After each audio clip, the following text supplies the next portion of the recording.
الحمد لله رب العالمين والعاقبة للمتقين والصلاة والسلام على أشرف الأنبياء والمرسلين نبينا محمد وعلى آله وصحبه أجمعين أما بعد أعوذ بالله من الشيطان الرجيم هن لباس لكم وأنتم لباس لهن کہ یہ عورتیں تمہارے لیے لباس ہیں اور تم مرد عورتوں کے لیے لباس ہو۔ اب ذرا سا غور کیجیے، بالکل چولی اور دامن سے بھی کہیں زیادہ قربت اللہ تبارک و تعالیٰ نے میاں بیوی کے اندر میں رکھا ہے، اور اللہ تعالیٰ نے مردوں پہ نان و نفقہ، کھانا، روٹی، کپڑا اور مکان، عورت کس گھر میں رہے گی، کیا کھائے گی اور کیا پہنے گی، اللہ تعالیٰ نے مردوں پہ یہ ذمہ داری واجب قرار دیا ہے۔ یہ مردوں کی ذمہ داری ہے، اور مردوں کو خوش ہو جانا چاہیے کہ آپ کے بارے میں پیارے نبی محمد رسول اللہ صلی اللہ علیہ وسلم نے ارشاد فرمایا ہے، اِنَّكَ لَن تُنفِقْ نَفَقَةً تَبْتَغِي بِهَا وَجْهَ اللَّهِ، کہ تم اللہ تبارک و تعالیٰ کی خوشنودی کی خاطر جو کچھ بھی خرچ کرتے ہو، چاہے چھوٹا ہو یا بڑا ہو، معمولی چیز ہو یا بڑی چیز ہو، اگر تم اللہ تبارک و تعالیٰ کی خوشنودی کے لیے اپنے بال بچوں پہ جو بھی خرچ کرتے ہو تمہیں اس کا اجر ملے گا۔ یہی نہیں، یہاں تک کہ تم پیار سے ایک لقمہ اپنی بیوی کے منہ میں ڈال دیتے ہو تمہیں اس پہ بھی اجر ملے گا۔ یہ حدیث بخاری شریف کی ہے۔ تو اللہ تعالیٰ نے مردوں پہ نان و نفقہ واجب قرار دیا ہے، لیکن اس پہ اجر و ثواب بھی عطا کیا ہے۔ تو مردوں کی ذمہ داری تو ہے، جو واجبات ذمہ داری مردوں کی ہے وہ ہے، میں اس کے علاوہ 10 ایسی خوبیاں اور 10 ایسی صفات بیان کرنا چاہتا ہوں کہ اگر کوئی مرد اپنے اندر ان چیزوں کو پیدا کر لے تو آپ کا گھر بالکل جنت نما بنے گا انشاءاللہ۔ مثالی شوہر کی پہلی خوبی وہ یہ ہے کہ بیوی کے ساتھ اچھا برتاؤ کرے، حسن اخلاق کا مظاہرہ کرے، اچھا معاملہ کرے، بیوی کی عزت کرے، بیوی کے ساتھ نرمی برتے، کیونکہ وہ آپ کی شریک حیات ہے، کوئی لونڈی نہیں، کوئی نوکرانی نہیں، کوئی غلام نہیں، وہ آپ کی شریک حیات، آپ کی اردھانگینی، آپ کی آدھی زندگی ہے۔ سمجھ رہے ہیں نا، آدھا آکاش جسے بولتے ہیں، وہ آپ کی آدھی زندگی ہے۔ لہذا مرد کو چاہیے کہ اپنی بیوی کے ساتھ سب سے بہترین سلوک کرے۔ دلیل قرآن مجید میں اللہ تعالیٰ فرماتا ہے وَعَاشِرُوهُنَّ بِالْمَعْرُوفِ، کہ تم اپنی بیویوں کے ساتھ بہترین سلوک کرو، بھلائی کے ساتھ، اچھے اخلاق کے ساتھ۔ اور پیارے نبی محمد الرسول اللہ صلی اللہ علیہ وسلم فرماتے ہیں خیرکم خیرکم لأہلہ وانا خیرکم لأہلہ، رواہ الترمذی، کہ تم میں سب سے بہترین شخص وہ ہے جو اپنی بیوی کے لیے، اپنے بال بچوں کے لیے سب سے بہترین ہو، اور سنو میں بھی اپنے اہل و عیال کے لیے سب سے بہترین ہوں۔ اس سے سمجھ میں آتا ہے کہ انسان کو چاہیے کہ انسان کا اخلاق، انسان کا معاملہ، انسان کی گفتگو، انسان کی بات چیت اپنی بیوی اور بچوں کے ساتھ عمدہ ہونا چاہیے، ظلم نہ کبھی نہ کرے۔ جی جیسے بھی حالات ہو آپ اچھے اخلاق کا مظاہرہ کریں۔ اگر آپ کے اندر میں یہ صفت ہے تو بیوی آپ کی غلام بن جائے گی، اور بیوی آپ کے ساتھ میں ٹوٹ کر پیار کرے گی جو آپ تصور بھی نہیں کر سکتے۔ نمبر 1۔ نمبر 2، عدل و انصاف سے کام لینا۔ اگر کسی شخص کے پاس ایک سے زیادہ بیویاں ہیں، اسلام میں تعدد جائز ہے۔ اللہ تعالیٰ قرآن مجید میں ارشاد فرماتا ہے فَانْكِحُوا مَا طَابَ لَكُم مِّنَ النِّسَاءِ مَثْنَىٰ وَثُلَاثَ وَرُبَاع، کہ تمہیں جو عورتیں پسند ہیں، جو تمہیں دل کو بھاتی ہے، تم 2، 3، 4 عورتوں سے شادی کر سکتے ہو۔ اگر تمہیں خوف ہے کہ تم عدل نہیں کر سکتے، انصاف نہیں کر سکتے، تو ایک پہ اکتفا کرو۔ اس آیت کریمہ سے سمجھ میں آتا ہے کہ اگر کوئی شوہر ایک سے زیادہ عورتوں سے شادی کرنا چاہے تو کر سکتا ہے، یہ کوئی حرام نہیں، یہ جائز ہے، انومتی ہے اسلام کے اندر میں، لیکن ایک شرط کے ساتھ کہ دونوں بیوی یا جتنی بیویاں ہوں ساری بیویوں میں عدل و انصاف سے کام لینا ہے، روٹی میں بھی، گھر میں بھی، پیار میں بھی، سونے میں بھی، جسمانی تعلقات قائم کرنے میں بھی، الغرض ساری چیزوں میں عدل و انصاف سے قائم لینا ہے۔ یہ ایک اچھے اور مثالی شوہر کی پہچان ہے۔ نمبر 3، بیوی کی چھوٹی موٹی غلطیوں کو نظر انداز کر دینا۔ بیوی کو ایسا محسوس ہوئے جیسے کہ آپ جانتے ہی نہیں ہیں جبکہ آپ کو پتا ہے کیونکہ بیوی وہ بھی ایک انسان ہے، کوئی فرشتہ نہیں۔ جس طرح مردوں سے غلطیاں ہوتی ہیں، بھول چوک ہو جاتی، اسی طرح سے عورتوں سے بھی غلطیاں ہوتی ہیں، عورتوں سے بھی بھول چوک ہوتی ہے۔ لہذا مردوں کو چاہیے کہ بیوی کی چھوٹی موٹی غلطیوں کو معاف کر دے۔ اگر بیوی کی ایک عادت آپ کو اچھی نہیں لگے گی تو ان کے پاس ہزاروں ایسی عادتیں ہیں جو آپ کے دل کو بھائے گی انشاءاللہ۔ لہذا ہمیں چھوٹی موٹی غلطیوں کو نظر انداز کر دینا چاہیے۔ نمبر 3۔ نمبر 4، بیوی کو کبھی بھی گالی گلوچ نہیں دینا چاہیے، یا مار پیٹ نہیں کرنا چاہیے، یا اسے ظلم کر کے ستانا نہیں چاہیے۔ خدا نخواستہ اگر بیوی بدتمیزی پہ اتر جائے، شوہر کی کوئی عزت نہ کرے، پورے گھر کے معاملے کو درہم برہم کرے، اگر اصلاح کے لیے، ادب کے لیے اگر شوہر مارنا چاہے تو مار سکتا ہے۔ اس میں بھی اسلام کی تعلیمات ہے کہ چہرے پہ نہیں مارو، بدن کے دوسرے حصے پہ مارو۔ بدن کے جو خاص اعضاء عورتوں کے ہیں ان جگہوں پہ نہیں مارنا ہے، پیٹھ پہ مار دے، کمر پہ مار دے، لیکن چہرے پہ خاص طور سے اسلام نے مارنے سے منع کیا ہے۔ اس کے باوجود اگر نہیں سمجھتی ہے تو ان کا بستر الگ کر دے، یا اپنا بستر لے کے الگ ہو جائے، اور جب شوہر گھر میں موجود ہو اور بیوی کے بستر پر نہ سوئے، کہیں اور سوئے، تو اسے بہت تکلیف ہوتی ہے۔ اس طرح سے وہ اپنی اصلاح کر سکتی ہے۔ پھر بھی سمجھ میں نہ آئے تو آپ ان کے میکے والوں کو بلائیں اور انہیں سمجھانے کی کوشش کریں، لیکن انسان کوشش کرے کہ بیوی کے اوپر ظلم نہ کرے، تعدی نہ کرے، گالی گلوچ نہ کرے، اسے مارے نہیں، پیٹے نہیں، کیونکہ مارنا اور بیوی پہ ظلم کرنا یا ان کے میکے والوں کو گالی دینا یہ اچھے شوہر کی پہچان نہیں ہے، بلکہ اچھا شوہر تو وہ ہے جو بیوی کی چھوٹی موٹی غلطیوں پہ صبر کرتا ہے اور اپنے گھر کے ماحول کو اچھا بناتا ہے۔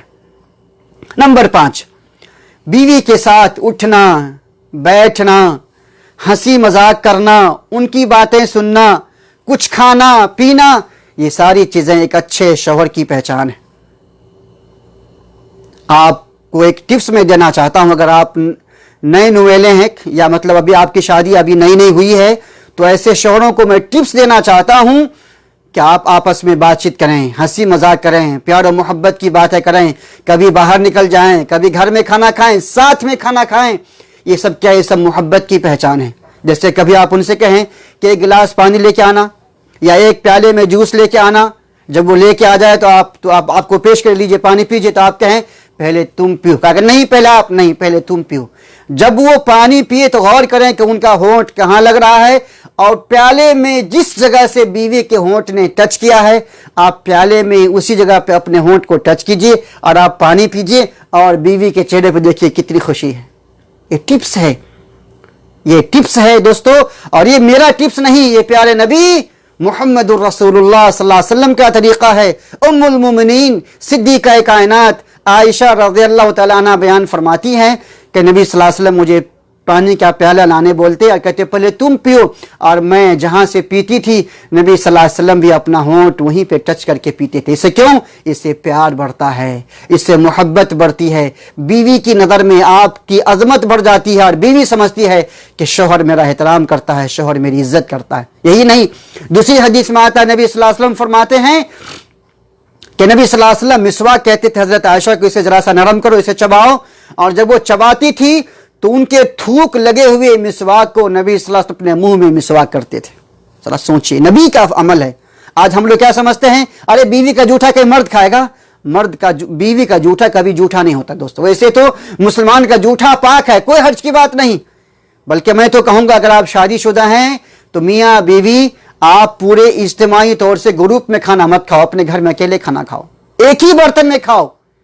حدیث میں آتا ہے نبی صلی اللہ علیہ وسلم اور حضرت عائشہ ایک ہی برتن میں، جیسے بالٹی ہے یا کوئی دیگچی ہے یا کوئی ٹب ہے، تو پانی بھر لیتے تھے اور دونوں آدمی اسی سے لوٹا لے کے نہایا کرتے تھے۔ تو یہ سب محبت کے اصول ہیں جو آج سے 1400 سال پہلے ہمارے پیارے نبی محمد الرسول اللہ صلی اللہ علیہ وسلم نے بیان کیا ہے۔ لیکن افسوس کی بات تو یہ ہے کہ آج کا مرد بھی، آج کی عورت بھی نبی کو آئیڈیل نہیں سمجھتا ہے۔ آج کل جو ہیرو ہے، جو ہیروئن ہے، یہ لوگ جو آپس میں پیار محبت کرتے ہیں اسی کو آئیڈیل سمجھتے نہیں۔